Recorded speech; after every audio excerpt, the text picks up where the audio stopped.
بسم اللہ الرحمن الرحیم الصلاۃ والسلام علیک یا رسول اللہ۔ ناظرین، عالم کے کورس میں جس طرح آپ کو پتہ ہے کہ میں جو ہے وہ حدیقۃ الفقہ کتاب ہے عالم کے کورس میں، تو یہ میں آپ کو جو ہے وہ سکھا رہا ہوں۔ تو اس میں آج جو ہے وہ ہمارا جو ٹاپک ہے وہ نماز کی شرطوں کا بیان ہے۔ تو یہ شروع ہو رہا ہے، تو اس کے بعد جو ہے وہ اس نماز کی جتنی بھی شرائط ہیں اس کے مسائل وغیرہ آپ کو سکھائے جائیں گے۔ لہٰذا ابھی تک اگر آپ نے جو ہے وہ میری پچھلی ویڈیوز عالم کورس کی نہیں دیکھی تو کائنڈلی اس کو دیکھ لیجیے گا، اور اگر چینل سبسکرائب نہیں کیا تو اس کو سبسکرائب کر لیجیے گا۔ تو چلتے ہیں اپنے ٹاپک کی طرف۔ آج کا ہمارا جو ٹاپک ہے وہ ہے نماز کی شرطوں کا بیان۔ اچھا، اس باب میں جو ہے وہ جہاں یہ حکم دیا گیا ہے کہ نماز صحیح ہے یا ہو جائے گی یا جائز ہے، اس سے مراد کیا ہے؟ اس سے مراد یہ ہے کہ بھائی فرض ادا ہو جائے گا، ٹھیک ہے۔ اس مراد ہرگز یہ نہیں ہے کہ بھائی بلا کراہت و ممانعت یا گناہ صحیح و جائز ہوگی۔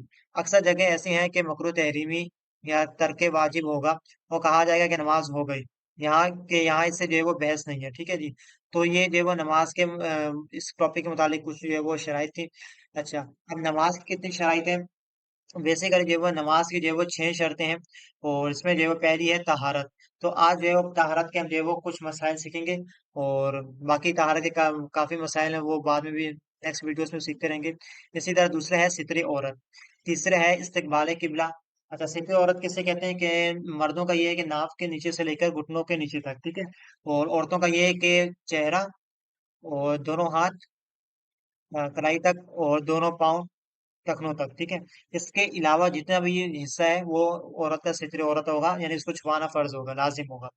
تو تیسرا ہے استقبال قبلہ، یعنی کہ قبلے کی طرف، اور چوتھا ہے وقت کہ بھائی ٹائم کیا ہے، تو پانچواں ہے نیت کرنا ضروری ہے، اور چھٹا ہے تکبیر تحریمہ، ٹھیک ہے، جو ہم اللہ اکبر کہتے ہیں۔ اچھا جی، اب کیا ہے کہ پہلا جو ہے ہمارا وہ ہے طہارت۔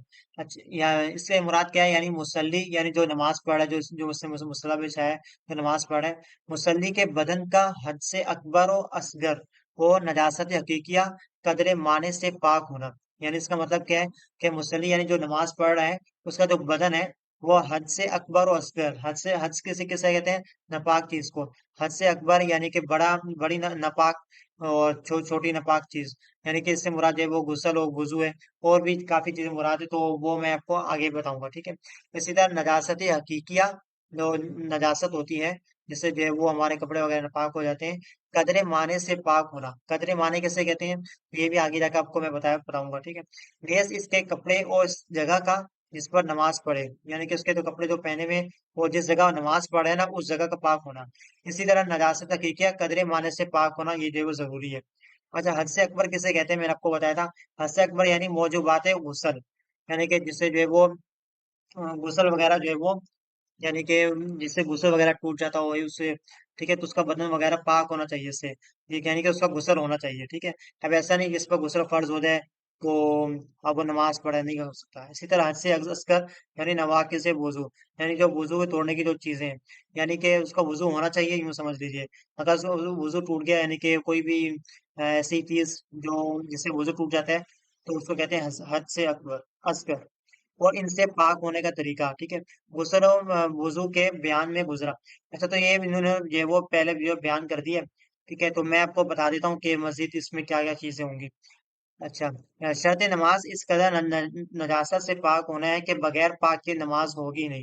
یعنی کہ اگر آپ نے یہ نماز کی شرائط میں جو طہارت ہے اس میں کیا ہے کہ نجاست سے پاک ہونا ضروری ہوگا، اگر نہیں کرو گے، نجاست سے دور نہیں ہوگا تو نماز نہیں ہوگی۔ اچھا، مثلاً نجاست غریزہ، نجاست غریزہ کیسے کہتے ہیں؟ کہ یعنی کہ جو یوں سمجھ لیجئے آپ اس کو آپ جو ہے وہ بس یوں سمجھ لیجئے کہ جو سولڈ ہوتی ہے نا، نجاست سولڈ، اس کو کہتے ہیں نجاست غریزہ، وہ کیا ہے؟ درہم سے۔ اچھا، اس میں جو ہے وہ نجاست غریزہ کیسے کہتے ہیں؟ کہ بھائی جو یوں سمجھ لیجئے کہ سولid لکوڈ ہو، بس یوں سمجھ لیجئے کہ وہ کیا ہو؟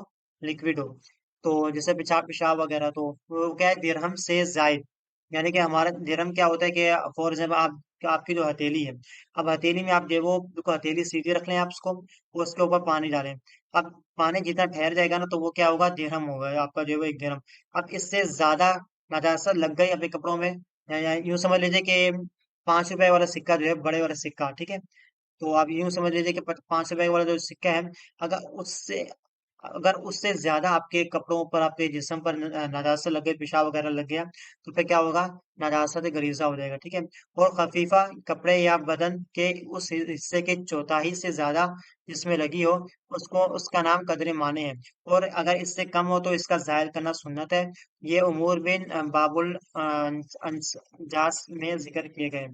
اب میں آپ کو بتا دیتا ہوں نجاست غریزہ اور نجاست خفیفہ کیا ہے۔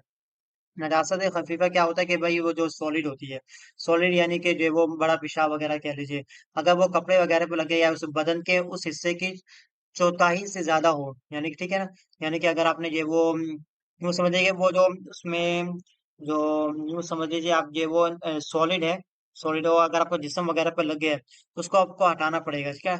اچھا، اس کے بعد کیا ہے نجاست غریزہ کیا ہے کہ درہم سے زیادہ زائد ہوگا تو اس کو ہٹانا ہوگا، اگر درہم کے برابر ہے تو واجب ہے کہ اس کو ہٹائیں، اور اگر درہم سے کم ہے تو سنت ہے اس کو ہٹائیں۔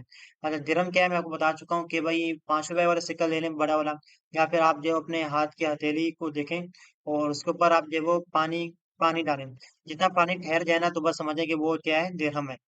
تو اس سے زیادہ یا اس کے برابر اگر آپ کے جسم پر پیشاب وغیرہ کا جو ہے وہ جس سے نپاک ہو گیا آپ کا، تو پھر کیا ہوگا؟ اس کو ہٹانا ضروری ہوگا۔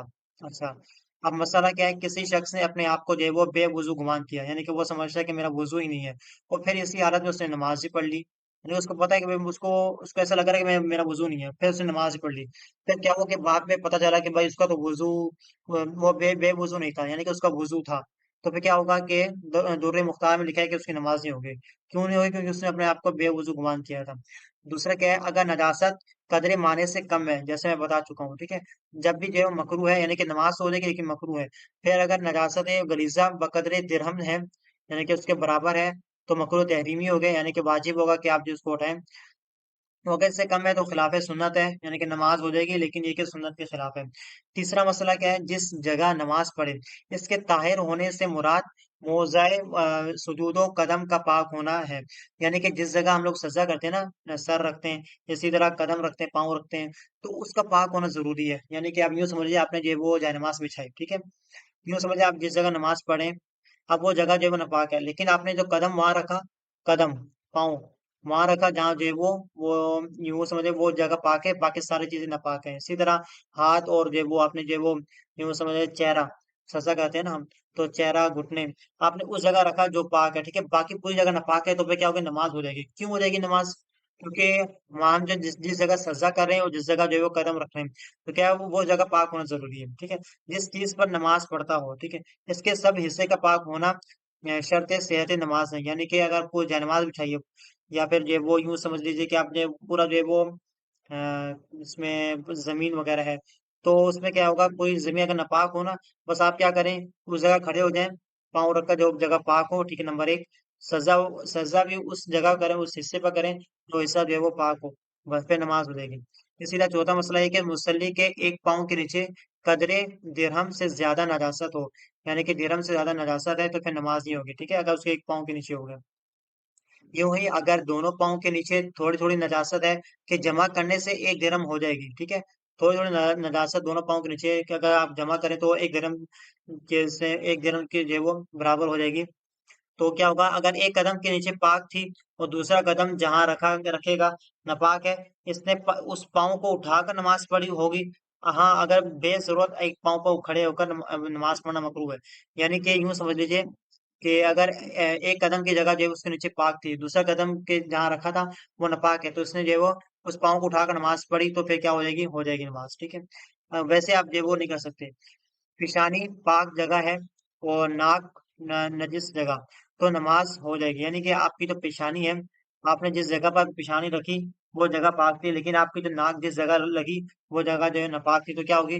نماز ہو جائے گی، کہ ناک درہم سے کم جگہ پر لگتی ہے، ٹھیک ہے، اور بلا ضرورت یہ بھی جو ہے وہ مکروہ ہے، اور عبد المختار میں یہ لکھا ہوا ہے۔ باقی 5 مسئلے ہو گئے، مزید جو ہے پانچ چھ مسئلے یا 10 مسئلے آپ کو مزید جو ہے وہ نیکسٹ ویڈیو سے بتائے جائیں گے، تو ابھی کے لیے اجازت دیجیے، السلام علیکم۔